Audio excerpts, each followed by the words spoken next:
Two legends, one silence, and a story Hollywood doesn't want you to follow. Eddie Murphy, the undisputed king of stand-up. Katt Williams, the most dangerous voice in comedy. Two men who built their careers saying what everybody else was afraid to say. And right now, they're both pointing at the same man. Kevin Hart has spent years building a brand, the hardworking kid from Philly who grinded his way to the top. And on the surface, it's a great story. But what if the version he's been selling isn't the whole truth? There's Diddy footage. There's a woman named Monique who got a promise and then got silence. There's a timeline that doesn't add up. And there's a pattern. Every single time the pressure builds, Kevin Hart either makes a joke and walks away or disappears entirely. Stay with me, because this story gets a whole lot darker. Here's the thing about Eddie Murphy. When he speaks, the industry listens. Not because he's loud, because he never is. He picks his moments. He says what he means and means what he says, even when he wraps it in laughter. So when someone asked him about Kevin Hart's so-called box office record, he didn't get angry. He just calmly reminded everybody that his 1987 film Raw is still, to this day, the #1 concert film in box office history, and that he hasn't even set foot on a stage in 27 years. His record still stands, and Kevin Hart hasn't touched it. Now, that lands different when you understand the context, because Katt Williams has been saying this exact thing for years. Katt's claim isn't just about records. It's about the whole trajectory.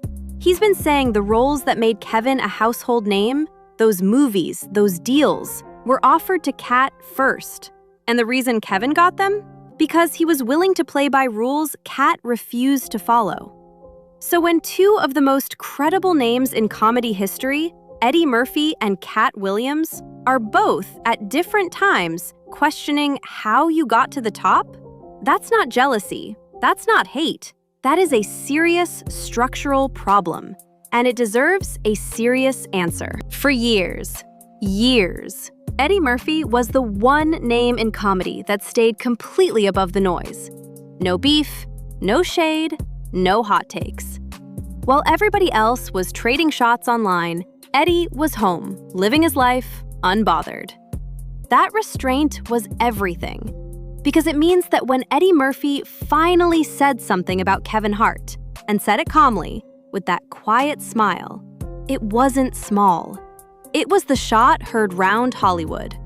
And when someone asked Eddie if Kevin broke his box office record, he just said, he doesn't know what record Kevin's talking about. Because Raw is still #1. And he hasn't been on a stage in 27 years. Read between the lines. What Eddie really said was, don't get comfortable. You haven't passed me. You're not even in the conversation. Here's the thing nobody talks about. When Eddie Murphy questions your crown, even with a smile, it doesn't just end there. It gives everyone else permission. It's the green light. And the person who had been leading the charge for years, long before Eddie said a word, was Katt Williams. This didn't start in 2024. This goes back to 2014, when Katt was already slipping shots into his live sets. Nothing direct yet, but the tension underneath the jokes was real.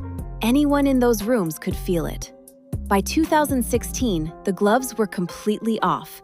Katt was on his conspiracy theory tour, standing on stages across the country, and he called Kevin Hart a puppet. Not a joke, not a bit. A deliberate public statement. He was naming names, and the industry was listening. Katt didn't just talk. He put money on it. He publicly challenged Kevin Hart to a $5 million head-to-head comedy battle, face-to-face on stage. And Kevin's response? Nothing. Complete silence. Now you can read that two ways. Either Kevin was too big to engage, why bother? Or he wasn't sure he'd win. Either way, the silence did the talking. And here's the part that gets overlooked. Katt actually apologized. In 2016, he went on radio and said he regretted calling Kevin out by name on stage. He pulled back. He showed accountability. This wasn't a reckless man throwing grenades. This was a man with real frustration who sometimes checked himself. But the underlying problem? It never went away. In 2018, Katt shifted his aim. He went after Tiffany Haddish, questioned whether she'd done a real tour, whether she had real material, asked people to name their favorite Tiffany Haddish joke. And Kevin came back hard. He went on The Breakfast Club with Tiffany and said it plainly. Katt, you had the shot. You were positioned to be the star, but you didn't show up. And when you don't show up, you become a liability. And that's on you, nobody else. Here's the thing. Kevin wasn't wrong about Katt's personal struggles. Those are documented, real, and Katt has never denied them. But Kevin's answer missed the actual point, on purpose or not. Because Katt was never really talking about Tiffany. He was talking about a system. About who gets elevated, who gets the deals, and, most importantly, why. That's the conversation Kevin has been steering around for the better part of a decade. Then, in January 2024, Katt sat down with Shannon Sharpe on Club Shay Shay and stopped steering around it entirely. He laid out the whole thing. He called Kevin Hart an industry plant. He said Kevin's career didn't follow the path every stand-up comedian has to follow. He asked a very specific question. Name one other comedian who, in their first year in Los Angeles, landed their own network sitcom and a major studio film. The answer? There isn't one. Because that's not how the business works, unless someone opened the door for you. And then Katt said something that people are still repeating today. He said that for 5 consecutive years, every comedy movie that ended up on Kevin Hart's plate had first been sitting on Katt's desk.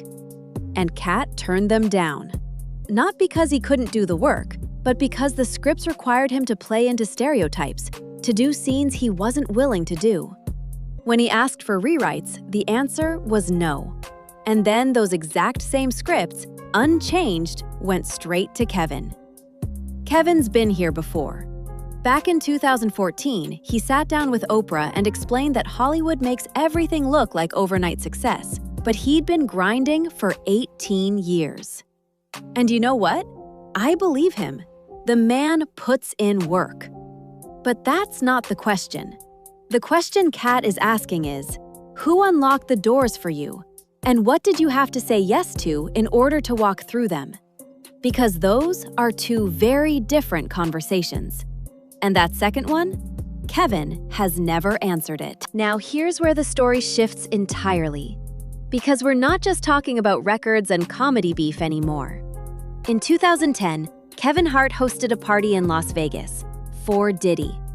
At the time, nobody batted an eye. Celebrity party, famous people, whatever. But that footage resurfaced recently, and y'all, it's something to see. There's a clip where Kevin is in a small, dark bathroom, candles everywhere, a group of women in bikinis, and the energy in that room is completely unhinged. And at one point, one of the women's hair catches fire, and Kevin laughs. Everyone laughs. Nobody moves to help her. Not a single person. That's not a party. That's something else. But the bathroom clip isn't even the most unsettling part. There's a second clip. Kevin is talking to whoever's holding the camera, and he tells them, specifically, to keep the camera away from wherever Diddy is in the room. No explanation, just don't film over there. The camera briefly catches that area before being redirected. And people have been asking ever since, what was happening in that corner that Kevin didn't want on tape? Now, and I want to be precise, the Vegas party doesn't exist in a vacuum. Because if you trace Kevin Hart's history, actually lay it out start to finish, there's a pattern. Not of crimes, not of malice, but of a man who only addresses the uncomfortable stuff when he has no other option left.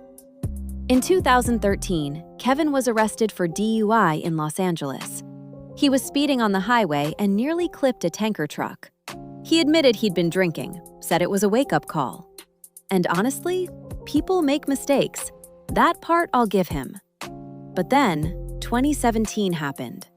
Somebody had footage of Kevin in Las Vegas with a woman who wasn't his wife. And his wife, Aniko, was pregnant. Rather than let that footage be weaponized, Kevin got ahead of it. He posted a public apology on social media, called himself out before someone else could. The FBI investigated who was behind the extortion plot. Smart move. But the pattern is already forming. Not proactive accountability, reactive damage control.